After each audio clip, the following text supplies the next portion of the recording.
Very good morning मेरे प्यारे बच्चों। आज का डिस्कशन स्टार्ट करते हैं महात्मा गांधी जी के कोट के साथ। महात्मा गांधी जी कहते हैं it is health that is real wealth and not piece of gold and silver. तो देखो बहुत ही ये प्यारा कोट है हमारा। इसका सिंपल मतलब है क्या कि हमारे जो महात्मा गांधी जी है वो बोलते हैं कि जो आइडिया है ट्रू वेल्थ का, जो ट्रू वेल्थ का आइडिया है वो रिलाई करता है किसके अंदर, हमारी हेल्थ के अंदर, ना कि ये जो मेटेरियलिस्टिक चीज़ें होती है, पैसा जैसे होता है इसके ऊपर। तो ये काफ़ी ज़्यादा रिलेवेंट कोट है जहाँ पे महात्मा गांधी जी कहीं ना कहीं हमारा ध्यान जो है केंद्रित करना चाहते हैं कि ये जो पैसा है ये ट्रू वेल्थ नहीं है। जो ट्रू वेल्थ है वो है क्या, हमारी हेल्थ। इसके एक एग्जांपल देखते हैं। एग्जांपल के थ्रू हमें बहुत अच्छे समझ आता है कि ट्रू वेल्थ बेसिकली होती क्या है। लेट से दो इंडिविजुअल ले लीजिए आप। एक इंडिविजुअल है जो बहुत पैसे वाला है, वेल्थी है।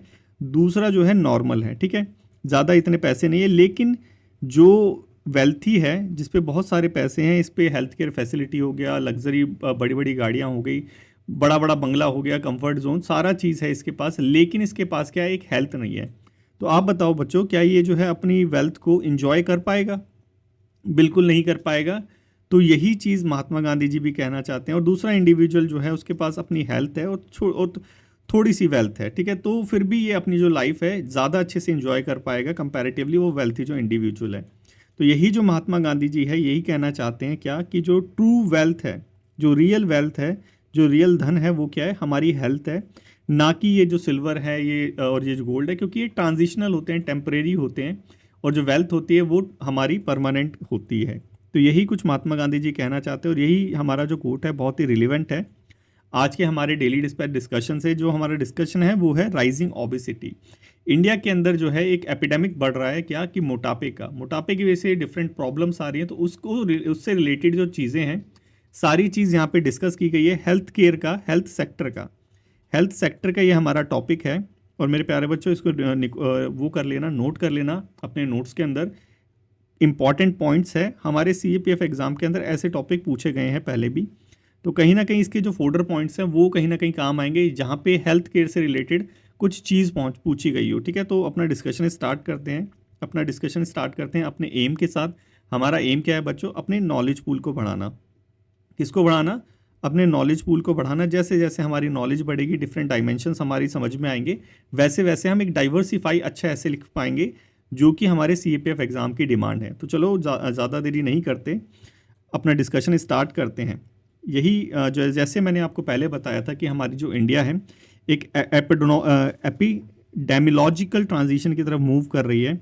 हमारी इंडिया के अंदर जो है धीरे धीरे ओवरवेट की, मोटापे की, ओबेसिटी की जो प्रॉब्लम है वो बढ़ती जा रही है। और ये जो चीज़ है, हमारे नेशनल फैमिली हेल्थ केयर जो सर्वे होता है, नेशनल फैमिली हेल्थ सर्वे जो 5 हुआ था हमारा 2019 और 21 के बीच का, उसके अंदर भी ये चीज़ पाई गई कि 25% जो इंडियंस हैं, 25% बहुत ज़्यादा रेशियो होता है, जो हमारे 25% है ये ओबेसिटी की प्रॉब्लम से जूझ रहे हैं, मोटापे की प्रॉब्लम से जूझ रहे हैं।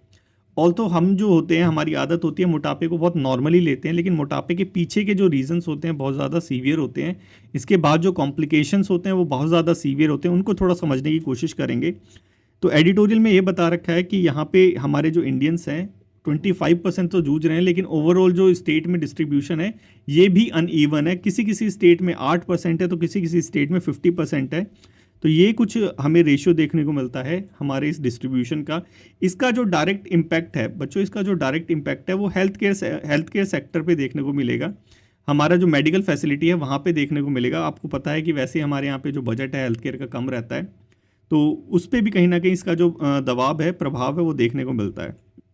यहाँ पे एक चीज़ और बताई गई है क्या, कि ग्लोबली अगर देखें तो चाइल्डहुड ओबेसिटी होती है, हम बोलते हैं ना बच्चे जो हैं गोलू मोलू से लग रहे हैं, वो क्या चीज़ है, ओबेसिटी है। चाइल्डहुड में ज़्यादा मोटे बच्चे जो हो जाते हैं। तो हमारे यहाँ पे जो एनुअल इंक्रीज हो रहा है वो स्टीपेस्ट, मतलब वन ऑफ द स्टीपेस्ट है, बहुत ज़्यादा हो रहा है ग्लोबली की बात करें तो भी। मतलब जो ग्लोबल एवरेज है उससे कहीं ज़्यादा हमारे यहाँ पे इंडिया के अंदर जो है ओबेसिटी की प्रॉब्लम चाइल्डहुड के अंदर भी बढ़ती जा रही है। हमने देख तो लिया कि भाई एडल्ट के अंदर है 25%, लेकिन चाइल्डहुड के अंदर भी ग्लोबली जो एवरेज है उससे ज़्यादा है। 15 सालों में डबल हो चुका है, 30 सालों में ट्रिपल हो चुका है। तो कहीं ना कहीं ये जो एपिडेमिक है ओबेसिटी का, ये इंडिया को खींच रहा है अपनी तरफ। तो हमें इसको थोड़ा सा सीरियसली लेना पड़ेगा, क्योंकि ये एक सीरियस मैटर भी है। तो आगे चलते हैं। यहाँ पे ओबेसिटी का जो है हेल्थ और इकोनॉमिक इम्पैक्ट बताया गया है, और जिसकी तरफ मैं आपका शुरू से ध्यान जो है केंद्रित करना चाहता हूँ, हेल्थ और इकोनॉमिक इम्पैक्ट। हेल्थ का तो हमारे महात्मा गांधी जी ने बता ही दिया कि ट्रू वेल्थ है, और इकोनॉमी पे भी इफेक्ट पड़ता है क्योंकि हॉस्पिटल्स में जो है हमारे इस पे प्रेशर पड़ता है, ठीक है। उसको थोड़ा सा समझेंगे, और पहले इस स्टडी को देख लेते हैं। लांसेट की ये डायबिटीज़ एंड एंडोक्रोनोलॉजी स्टडी है 2023 की। इस स्टडी के अंदर बेसिकली हमारे इंडिया की ये बताया है कि 35 करोड़ जो हमारे इंडिया के अंदर एडल्ट्स हैं वो एब्डोमिनल जो ओबिसिटी है उससे जूझ रहे हैं। एब्डोमिनल ओबिसिटी हो गया वो जो पेट जो भारी हो जाता है, मोटे वाला पेट, वो वाला।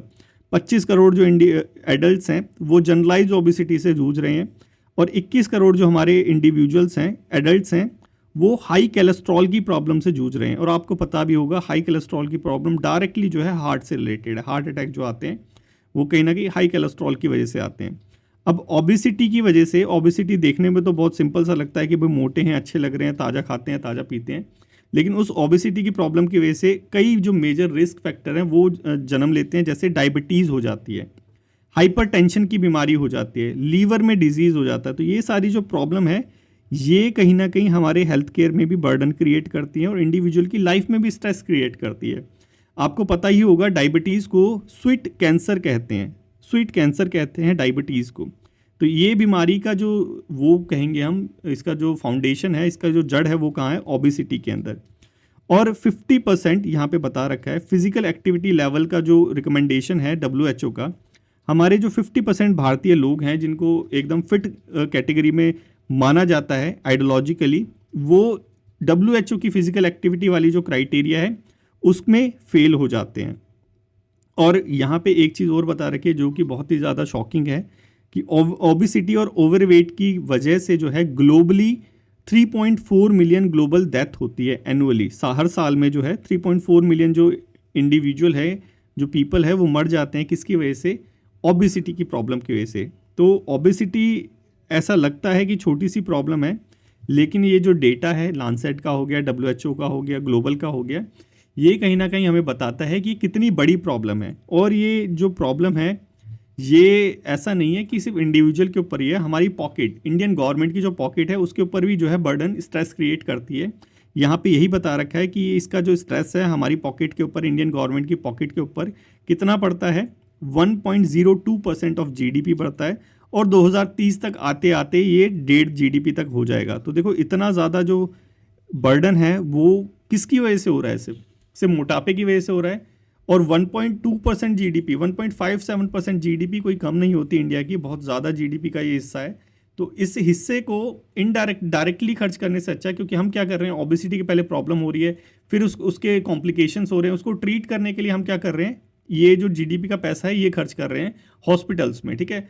अब इसी पैसे को अगर, अब ये क्या चीज़ है, हम क्या कर रहे हैं कि वो कर रहे हैं, प्रिवेंट कर रहे हैं। एक बार डिजीज़ हो गया उसको प्रिवेंट कर रहे हैं, तो इसको क्योर के लिए भी तो हम यूज़ कर सकते हैं। Prevention is better than the cure. हम इसे क्योर के लिए यूज़ कर रहे हैं ना, ट्रीटमेंट के लिए यूज़ कर रहे हैं, लेकिन इसको अगर प्रिवेंशन के लिए यूज़ करें, पहले ही ओबिसिटी ना आने दें, उन प्रोग्राम्स के लिए यूज़ करें, तो कहीं ना कहीं ये बहुत ज़्यादा इफेक्टिव होगा और हमारी इंडियन इकोनॉमी को भी बूस्ट करेगा। कैसे करेगा इसको देखते हैं। पहले ये देखते हैं कि भाई ये ओबिसिटी की प्रॉब्लम इतनी हो रही है, हमने देखी, हमने लांसेट का डाटा देखा, हमने WHO का देखा, ये हो क्यों रही है, रीज़न क्या है? देखो सबसे पहला जो रीज़न है वो क्या है? डाइटरी चेंज, कि हमारी जो खाने पीने की जो आदतें हैं वो चेंज हो रही है। आप सभी को पता है कि हम जो है पैकेट वाले जो फूड हैं वो ज़्यादा खाने लग गए हैं, चिप्स वगैरह ज़्यादा, कुरकुरे वगैरह खाने लग गए हैं।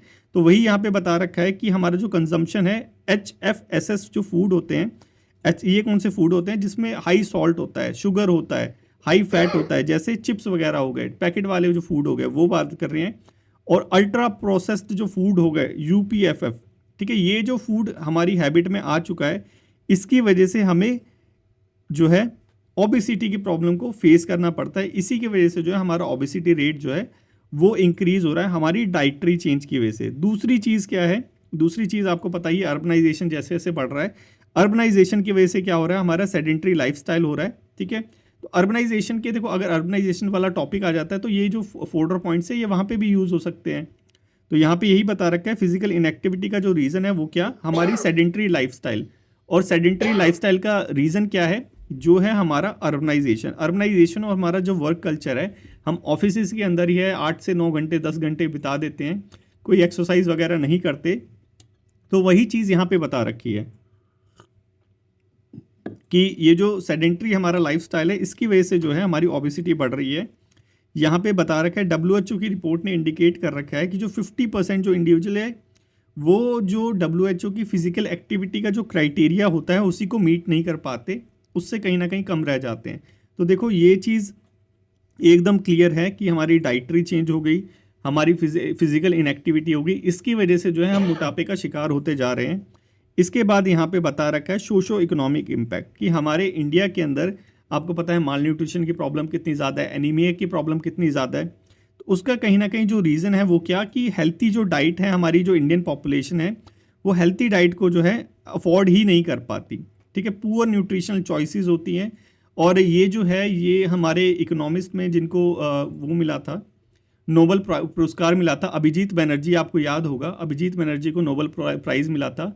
पुअर इकोनॉमिक्स उनकी एक बुक थी उसके उसके लिए, तो उसके अंदर भी जो है उन्होंने सेम चीज़ का मेंशन कर रखा है अभिजीत बनर्जी ने अपनी पुअर इकोनॉमिक्स जो बुक थी उनके अंदर, कि जो इंडिविजुअल है, जो पुअर इंडिविजुअल है, जब उसके पास जब पैसे आते हैं तो वो क्या करता है, उनको जो है ये जो हमने देखा ना कि डाइटरी चेंज वाला जो फूड हो गया, इन फूड की हैबिट्स के अंदर जो है यूज़ करता है, ना कि न्यूट्रिशनल फूड यूज़ करने की जगह।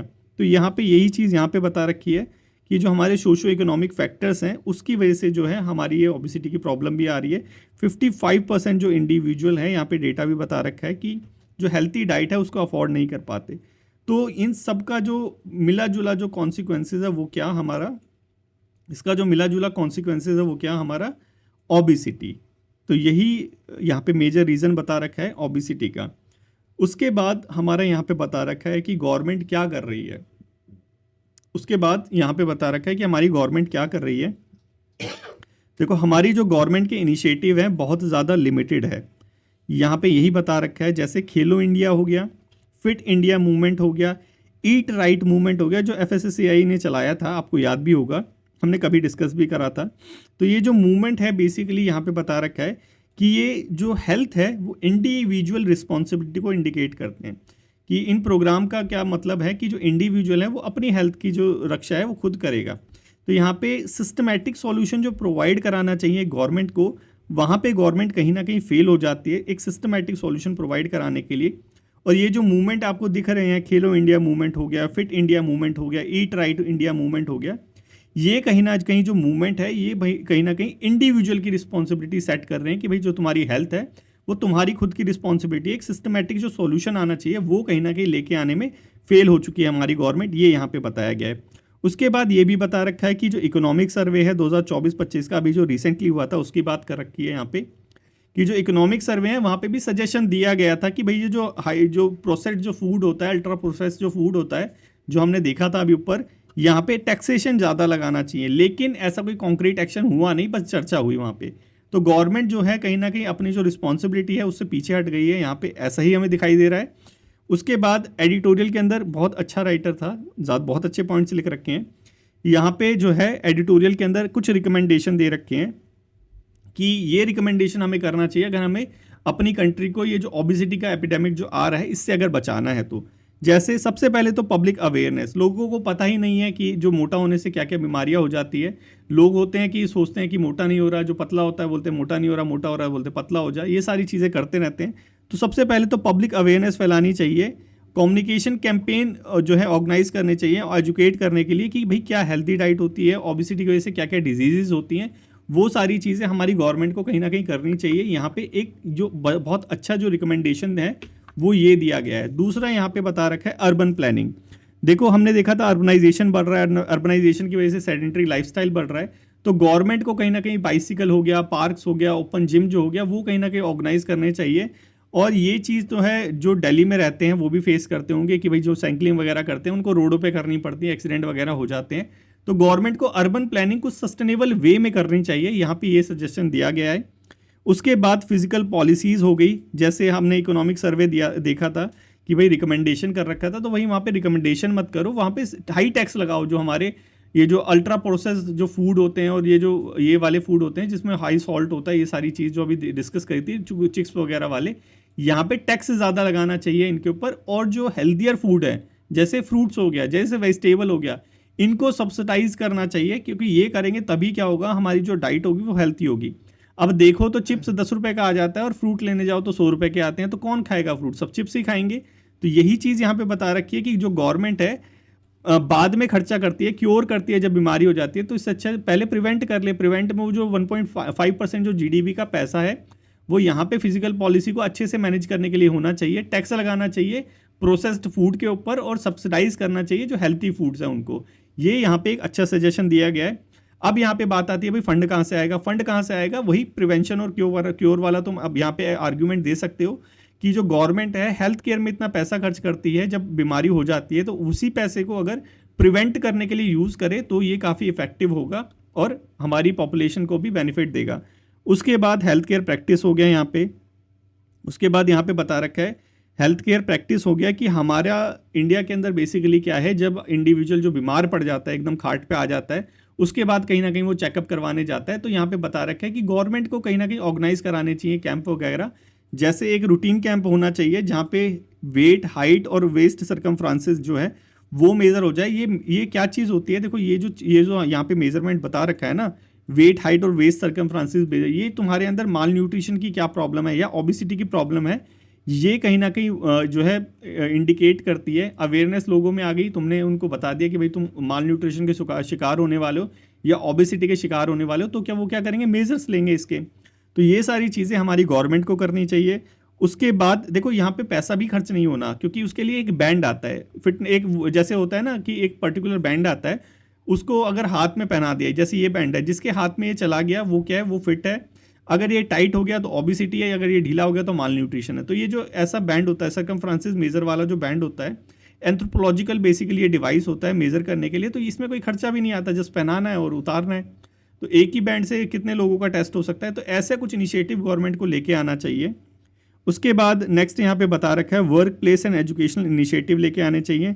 देखो हम सभी को पता है कि अर्बनाइज्ड एरिया में हम रहते हैं, ठीक है, अर्बनाइज्ड एरिया में रहते हैं और यहाँ पे जो है इंफ्रास्ट्रक्चर भी कुछ ऐसे नहीं है कि तो हेल्थ एक्टिविटी को प्रमोट कर सके। जैसे बाइसिकल लेन हूँ प्रॉपर, दिल्ली के अंदर भी देखा जाए तो प्रॉपर पूरी दिल्ली के अंदर बाइसिकल लेन नहीं है, कई किसी एरियाज़ में है, किसी एरियाज़ में नहीं है, पार्क वगैरह है, सारी चीज़ प्रॉब्लम अर्बन प्लानिंग में होती है। तो सस्टेनेबल वे में अर्बन प्लानिंग करनी चाहिए, प्लस वर्क प्लेसेस हो गए या एजुकेशनल इनिशिएटिव हो गए वो लेके आने चाहिए कि लेट्स से कि अगर ऑफिसेज में है तो प्राइवेट ऑफिसेज के अंदर जिम वगैरह होने चाहिए, ताकि जो इंडिविजुअल है वो अपनी हेल्थ को मेंटेन कर सके। ये चीज़ यहाँ पे सजेशन दे रखा है। और काफ़ी सारे जो ऑफिसेज होते हैं, स्पेशली गवर्नमेंट ऑफिसेज होते हैं, वहाँ पे हेल्थ केयर फैसिलिटी होती है इस टाइप की। जैसे इसका एग्जांपल मैं देखूं तो एफसीआई का जो हेडक्वार्टर है उसके 13th फ्लोर पे, क्योंकि मैं जॉब करता था वहाँ पे, उसके 13th फ्लोर पे जिम है। तो वहाँ के जो एम्प्लॉयज़ है वो क्या करते हैं, लंच ब्रेक में जिम जाते हैं, जिम जाके अपनी हेल्थ को बनाते हैं, या फिर जल्दी आ जाते हैं तो चले जाते हैं, या फिर लेट आ जाते हैं तो जिम चले जाते हैं। तो ऐसे करके, या फिर सीआईएसएफ देखा जाए तो हर एक सीआईएसएफ के हेडक्वार्टर में या फिर सीआईएसएफ के ऑफिस में क्या होता है, बटालियंस वगैरह में, कि वहाँ पे जो है जिम वगैरह होती है और वो फ्रीली वहाँ के जो वर्कर्स होते हैं उनको अवेलेबल होती है, गवर्नमेंट एम्प्लॉयज़ होते हैं उनको अवेलेबल होती है, और प्राइवेट ऑफिसेज में भी ऐसा होता है। तो यही चीज़ यहाँ पे बोल रखी है कि हमें ऐसे इनिशिएटिव लेके आने चाहिए। उसके बाद मल्टी सेक्टर कोलोब्रेशन होना चाहिए। देखो ये सबसे ज़्यादा इंपॉर्टेंट पॉइंट यही है, सबसे ज़्यादा जो इंपॉर्टेंट पॉइंट है वो यही कि हमारे यहाँ पे कोलैबोरेट नहीं करती मिनिस्ट्रीज़। तो यहाँ पे बताया कि जो वेरियस गवर्नमेंट सेक्टर्स हैं, जैसे हेल्थ हो गया, फाइनेंस हो गया, एजुकेशन हो गया, अर्बन डेवलपमेंट हो गया, अगर ये कोलैबोरेट करेगा तो ऐसा इंफ्रास्ट्रक्चर और कम पैसों में ऐसा इंफ्रास्ट्रक्चर आ जाएगा जो हर एक सेक्टर को जो है बेनिफिट करेगा। तो यही यहाँ पे सारी चीज़ बता रखी है कि अगर हमें इस ओबेसिटी के एपिडेमिक से अपनी इंडिया को बचाना है तो मल्टी फेसेट अप्रोच को फॉलो करना पड़ेगा, जहाँ पे अवेयरनेस हो गई, पॉलिसी रिफॉर्म्स हो गए, कम्युनिटी एंगेजमेंट हो गए, ये सारी चीज़ें लेके आनी पड़ेगी। तो आई होप मेरे प्यारे बच्चों आपको समझ आ गया होगा आज का एडिटोरियल। तो काफ़ी अच्छा था और काफ़ी इंटरेस्टिंग भी था। अब पेपर 2 के लिए आप ये जो है ऐसे राइटिंग को थोड़ा सा प्रैक्टिस करने की कोशिश करो, इसको लिखो। लिखने के बाद जो है अपना ग्रुप है हमारा, डिस्क्रिप्शन में जाओ, डिस्क्रिप्शन में टेलीग्राम ग्रुप दे रखा है, वहाँ पे जाके आप जो है अपनी आंसर राइटिंग को शेयर कर सकते हो, ठीक है। और कैसे जाना है, डिस्क्रिप्शन में जाके, और ये पीडीएफ जो है, ये जो हम डिस्कस कर रहे हैं डेली डिस्पैच, इसकी जो पीडीएफ है ये भी आपको वहाँ पे फ्रीली अवेलेबल हो जाएगी। नेक्स्ट चलते हैं फ्री स्पीच। देखो ये जो टॉपिक है आपके प्रीलिम्स में आएगा ही आएगा। प्रीलिम्स मतलब जो आपका पेपर 1 है, पेपर 1 के अंदर आएगा ही आएगा। बहुत बार जो है ऐसी चीज़ें आ रखी हैं, एक बार दोबारा आ गई। और ये वाला जो आया है ये तो बहुत टॉक ऑफ द टाउन है कि आपको पता है रणवीर सिंह इलाहाबादिया करके एक यूट्यूबर है जो काफ़ी ज़्यादा पॉडकास्ट करवाता है, फेमस भी काफ़ी ज़्यादा है, वही अभी किसी इंडिया लेटेंट ऐसा करके कोई प्रोग्राम था, वहाँ पे चला गया और बहुत ही ज़्यादा वल्गैरिटी वाला जो है उसने स्टेटमेंट दिया था, तो उसकी वजह से उसका अरेस्ट होने वाला था। तो वो सारी चीज़ें चल रही थी। तो सुप्रीम कोर्ट ने अब कंसर्न दिखाया है कि भाई जो ऑनलाइन कंटेंट है, ठीक है, ऑनलाइन कंटेंट में हमने देखा होगा कोई भी कुछ भी बोले जा रहा है, किसी पे कोई रिस्ट्रिक्शन नहीं है, तो वहाँ पे कहीं ना कहीं एक रिस्ट्रिक्शन लगाने की ज़रूरत है। ये सारी चीज़ें यहाँ पे, और हमारे सॉलिसिटर जनरल ने भी ये बोला है कि ये जो रीजनेबल रिस्ट्रिक्शन है इसको लगाने की ज़रूरत है ऑनलाइन प्रोग्राम्स में भी, डिसेंसी और मॉरलिटी को मेंटेन करने के लिए। तो हमारा फ़र्ज़ बनता है कि थोड़ा सा देख लें आर्टिकल 19 के अंदर। ऑल तो हम 2-3 बार पहले भी देख चुके हैं, लेकिन आज नया एंगल आया तो नए एंगल से दोबारा देख लेते हैं, ठीक है।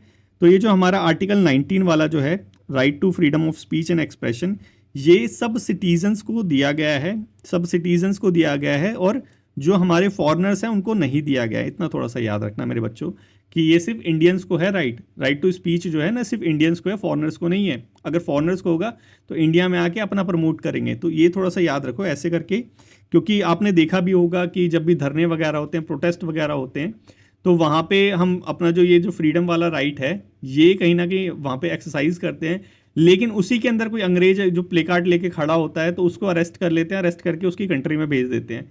क्यों? क्योंकि उसके पास राइट नहीं है ये वाला फ्रीडम ऑफ स्पीच। तो ये चीज़ आपको पता होनी चाहिए। उसके बाद हमारा ये हो गया, और ये जो है ये जो हमारी ये जो फ्रीडम ऑफ स्पीच है, ये कहीं ना कहीं इसकी जो फिलॉसफी है ये हमारे प्रियम्बल से आती है। प्रियम्बल में दे रखा है ना कि secure to all its citizen liberty of thought and expression. जो ये liberty of thought and expression है, ये वर्ड कहाँ पे लिखा हुआ है? हमारे प्रियम्बल में लिखा हुआ है, ठीक है। इसका भी थोड़ा सा याद रखना। इसके अंदर काफ़ी सारे एस्पेक्ट आते हैं हमारे 19 के अंदर, जैसे हमारा फ्रीडम ऑफ प्रेस हो गया, कॉमर्शियल स्पीच हो गया, राइट टू ब्रॉडकास्ट, ठीक है, राइट टू ब्रॉडकास्ट। जैसे रणवीर सिंह अलाहाबादिया के पास है ना राइट टू ब्रॉडकास्ट, मैं भी तो ब्रॉडकास्ट कर रहा हूँ एक तरह से, तो ये जो राइट है ये भी मेरे को कॉन्स्टिट्यूशन ने प्रोवाइड करा रखा है। राइट टू इन्फॉर्मेशन 19 के अंदर आता है। राइट टू क्रिटिसाइज, की अगर मैं गवर्नमेंट को क्रिटिसाइज करूं तो ये मेरा राइट है, ठीक है। गवर्नमेंट को, इंडिया को नहीं बोल रहा मैं, गवर्नमेंट को हम क्रिटिसाइज कर सकते हैं लेकिन इंडिया को नहीं कर सकते। क्यों? भारत हमारी माता है, इतना इसलिए नहीं कर सकते क्रिटिसाइज, थोड़ा सा याद रखो। लेकिन गवर्नमेंट को हम क्रिटिसाइज कर सकते हैं उसके बैड एक्ट्स के लिए, उसकी फंक्शनिंग के लिए, और जो हमारे एक्टिविस्ट हैं वो करते भी हैं, ठीक है। तो ये भी हमारा क्या है? एक फंडामेंटल राइट है। उसके बाद राइट टू एक्सप्रेशन भी है, और ये जो एक्सप्रेशन है बियॉन्ड नेशनल बाउंड्रीज है। ऐसा नहीं है कि हम जो एक्सप्रेस हैं अपनी जो नेशनल बाउंड्रीज के अंदर अंदर कर सकते हैं, बियॉन्ड भी कर सकते हैं, 19 के अंदर दे रखा है। और राइट टू साइलेंस भी हमें आर्टिकल 19 के अंदर ही दे रखा है। तो ये कुछ राइट्स हैं, थोड़े से हमें पता होने चाहिए। ब्रॉडकास्ट और क्रिटिसाइज तो डेफिनेटली पता होना चाहिए, 19(1)(a) के अंदर ही आता है। उसके बाद कुछ इसमें और चीज़ें दे रखी है, जैसे ओनली टू सिटीजन है, हमने पहले ही देख लिया। One's view and opinion not absolute, ये चीज़ थोड़ा सा याद रखना। देखो हमारा जो आर्टिकल 19 है freedom of speech and expression, ये एब्सोल्यूट नहीं है। ये क्या मतलब होता है एब्सोल्यूट नहीं है? देखो एब्सोल्यूट वो चीज़ें होती हैं जिसपे जो है रिस्ट्रिक्शन नहीं लगा सकते, लेकिन ये एब्सोल्यूट है ही नहीं, इस पर तो रिस्ट्रिक्शन लगा सकते हैं। वो क्या रिस्ट्रिक्शन है? वो है हमारी रीजनेबल रिस्ट्रिक्शन, जो कि हमारे आर्टिकल 19(2) के अंदर ही दे रखी है। हमारे जो फंडामेंटल राइट्स हैं उसके अंदर ही जो है रीजनेबल रिस्ट्रिक्शन दे रखी है। कौन कौन सी रिस्ट्रिक्शन है? रीजनेबल रिस्ट्रिक्शन में आता है, बहुत सारी है। जैसे मेन चीज़ है वो क्या है? हमारी डिसेंसी एंड मोरालिटी, जिसके ऊपर जो है रणबीर सिंह अलाहाबादिया के ऊपर रिस्ट्रिक्शन लगाई गई है, डिसेंसी और मोरालिटी के ऊपर, क्योंकि उसने उस शो के अंदर इस डिसेंसी और मोरालिटी वाले कॉन्सेप्ट को जो है थोड़ा सा ब्रेक कर रहा था। और हमारे सॉलिसिटर जनरल ने भी यही बोला क्या कि इसके ऊपर जो है डिसेंसी और मोरालिटी को लेकर जो थोड़ा कर्ब लगानी चाहिए। बाकी पब्लिक ऑर्डर हो गया, फॉरेन स्टेट्स का रिलेशन हो गया, security of India, sovereignty, integrity, ये सारी चीज़ें भी आती है। Contempt of court, defamation, incitement of offence, ये सारा क्या है? ये हमारा रीजनेबल रिस्ट्रिक्शन है। तो थोड़ा थोड़ा इसको भी याद रख लेना। मेन चीज़ याद रखने वाली हमारी डिसेंसी एंड मोरालिटी है, friendly relation with foreign state, security of the state, sovereignty and integrity of India, ठीक है। अब इसी बेस पे मेरे प्यारे बच्चों, ये जो आज का क्वेश्चन है, क्वेश्चन नंबर 1, इसको अटैम्प्ट करो। नेक्स्ट चलते हैं हमारा C3। C3 क्या है? किसी मोहल्ले का ये एड्रेस नहीं है। C3 मैं बताता हूँ क्या है। ये है हमारा cities collision for circularity, cities collision for circularity. ये क्या चीज़ है मेरे प्यारे बच्चों? ये है सिटीज कोलिजन फॉर सर्कुलरिटी, C3 है। इंडिया ने अभी अभी लॉन्च करा है। बेसिक पर्पस क्या है इसका? बेसिक पर्पस है अर्बनाइजेशन को सस्टेनेबल बनाना। सिंपल चीज़ है, ये लिख रखा है ना, सस्टेनेबल अर्बन डेवलपमेंट। ये बेसिक पर्पस है और मल्टीनेशनल अलायंस है, ऐसा नहीं है इंडिया ने लॉन्च करा है तो यहाँ पे सिर्फ इंडिया ही है, बहुत सारे अदर नेशंस भी है। इसके अंदर होगा क्या, बेसिकली प्लेटफॉर्म प्रोवाइड कराया जाएगा जहाँ पे हमारे जो पॉलिसी मेकर है, हमारे जो इंडस्ट्रिस्ट हैं, हमारे जो रिसर्चर हैं, ये मिलके आएंगे और जो अर्बन एरिया जो प्रॉब्लम फेस कर रहे हैं उसको सॉल्व करेंगे। इसीलिए ये सिटीज़ कोलिजन वो सर्कम लोकेलिटी लॉन्च किया गया है इंडिया के द्वारा, ठीक है। ये पीआईबी के अंदर आया था और ये द हिंदू के अंदर भी आया है, बहुत ही इंपॉर्टेंट है। और मैं आपको पहले ही बोलता हूँ कि जो भी द हिंदू के, जो भी पीआईबी के अंदर आता है और जो इंपॉर्टेंट होता है वो द हिंदू में आता ही आता है। तो द हिंदू को ढंग से कवर कर लो बच्चों, कोई चिंता की बात ही नहीं है। अब नेक्स्ट चलते हैं, थोड़ा सा देखते हैं। अभी जयपुर के अंदर बेसिकली जो ये वाला हमारा है 12th regional 3R circular economy forum in Asia and Pacific अभी ऑर्गेनाइज किया गया था, जिसके अंदर हमारे मोदी जी ने बहुत ज़्यादा जो है मैसेजेस दिए। और इस मैसेजेस को आप जो है अपने सस्टेनेबल डेवलपमेंट का कोई ऐसे आ जाता है, एनवायरनमेंट से रिलेटेड कोई ऐसे आ जाता है, अर्बनाइजेशन से कोई रिलेटेड ऐसे आ जाता है, तो एज अ फॉर्डर पॉइंट भी यूज़ कर सकते हैं। जैसे हमारे मोदी जी ने P3 pro planet people approach को अडॉप्ट किया। बेसिकली क्या है, सस्टेनेबल डेवलपमेंट वाली ये अप्रोच है।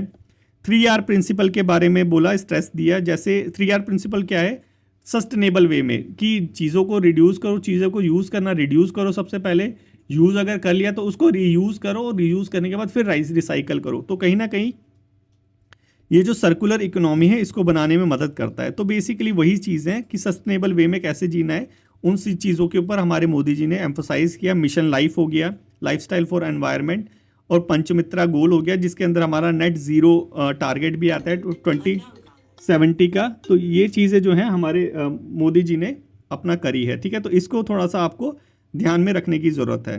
तो ये चीज़ें आपको थोड़ा सा ये ध्यान में रखना है। और अगर टॉपिक आ जाता है तो आपको ये लिखना भी है अपने सस्टेनेबल डेवलपमेंट में, अर्बनाइजेशन में, उन सब चीज़ों में, ठीक है।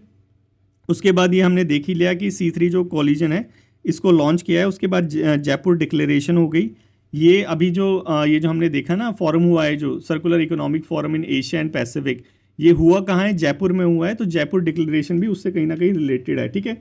तो इसको भी थोड़ा सा बच्चों मेरे याद रखना, ठीक है। अब नेक्स्ट चलते हैं। नेक्स्ट है हमारे यहाँ पे कि ये जो जयपुर डिक्लेरेशन है ये नॉन पॉलिटिकल है, नॉन बाइंडिंग है, ठीक है।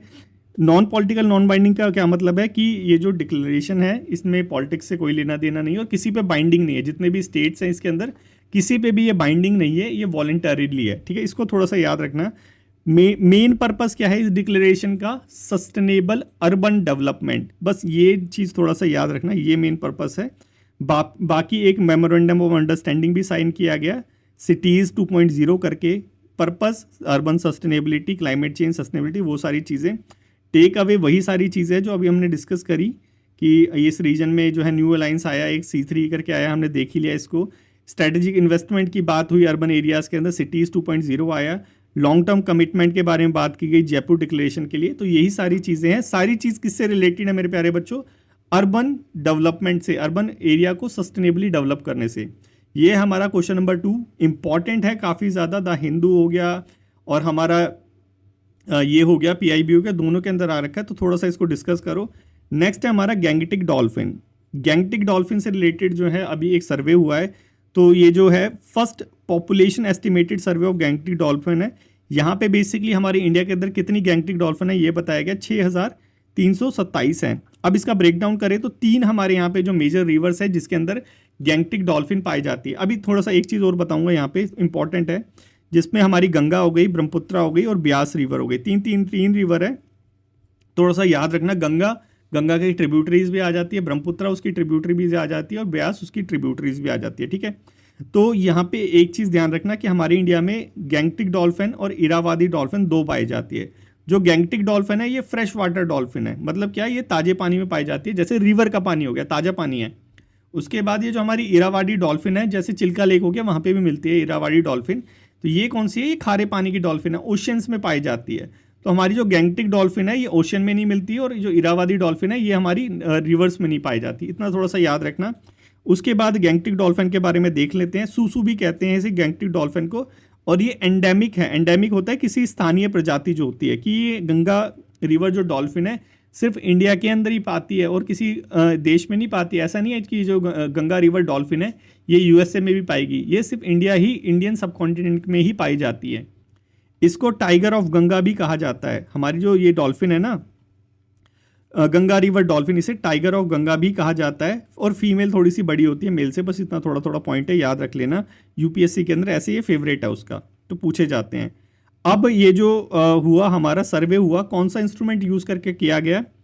एकॉस्टिक हाइड्रोफोन्स। और आपको याद होना चाहिए यूपीएससी सीएससी के अंदर एक क्वेश्चन पूछा गया था कि टाइगर सर्वे कौन से इंस्ट्रूमेंट को यूज़ करके किया जाता है। तो सिमिलरली यहाँ पे भी पूछ सकते हैं, न्यूज़ के अंदर आ रखा है। तो एकॉस्टिक हाइड्रोफोन्स, ठीक है। हमारी जो डॉल्फिन होती है वो ब्लाइंड होती है, उसको दिखाई नहीं देता। गंगा वाली जो डॉल्फिन है उसको दिखाई नहीं देता, वो इकोलोकेशन को यूज़ करती है।